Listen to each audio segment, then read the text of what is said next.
ભરૂચ લગ્ન પ્રસંગમાં જુગાર રમતા 8 જુગારીઓ 1,21,850ના મુદ્દામાલ સાથે એલસીબી પોલીસે ઝડપી પાડ્યા। ભરૂચ શહેરમાં આવેલું ખુરશીદ પાર્ક સોસાયટીમાં પાણીની પ્લાન્ટ પાસે લગ્ન પ્રસંગમાં આવેલા કેટલાક ઈસમો દ્વારા ખુલ્લી જગ્યામાં ભેગા મળી પોતાના આર્થિક ફાયદા માટે પાના પત્તા વડે પૈસાની હાર-જીતનો જુગાર રમી રહ્યા છે।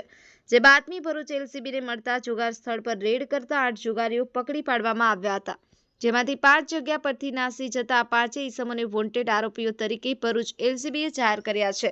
જુગાર રમતા 8 આરોપીઓએ રોકડ રૂપિયા તથા મોબાઈલ નંગ 2 તથા મોટરસાયકલ નંગ 2 જુગાર રમવાના સાધનો કુલ મળી મુદ્દામાલ કિંમત 1,21,850 સાથે ઝડપી પાડી 5 આરોપીઓને વોન્ટેડ જાહેર કરી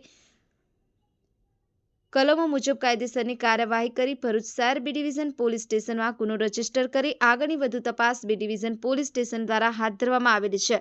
પકડાયેલા આરોપીઓ સલીમ ઉર્ફે જિંદા ગુલામ નબી શેખ, સોહિલ ખાન નજીમ ખાન પઠાણ, સમીર અબ્દુલ મુનાફ શેખ, મોહમ્મદ શોએબ મોહમ્મદિયા શેખ, મુજમ્મિલ ગુલામ અકબર મલિક, ઇરફાન ખાન ફરીદ ખાન પઠાણ, સાદિક ખાન ઇબ્રાહિમ ખાન મીઠાઈવાલા, નસરુદ્દીન મોસુદ્દીન સૈયદ। વોન્ટેડ આરોપીઓ અલ્તાફ બોસ, શહીદ શેખ, ઇતેખાર મચ્છી, કયુમ મચ્છી, અબરાર શેખ। પોલીસ કામગીરી કરનાર પીએસઆઈ ડીએ તુવર એલસીબી ભરૂચ તથા જયેશભાઈ અનિરુદ્ધસિંહ પલસી, વિજયભાઈ સુવા, ઇઝહારભાઈ એજાઝ રાઠોડ એલસીબી ભરૂચ દ્વારા ટીમ વર્કથી કરવામાં આવેલ હતું। અઝહર પઠાણ, ગુજરાત અદ્ભુત ન્યૂઝ ગુજરાતી।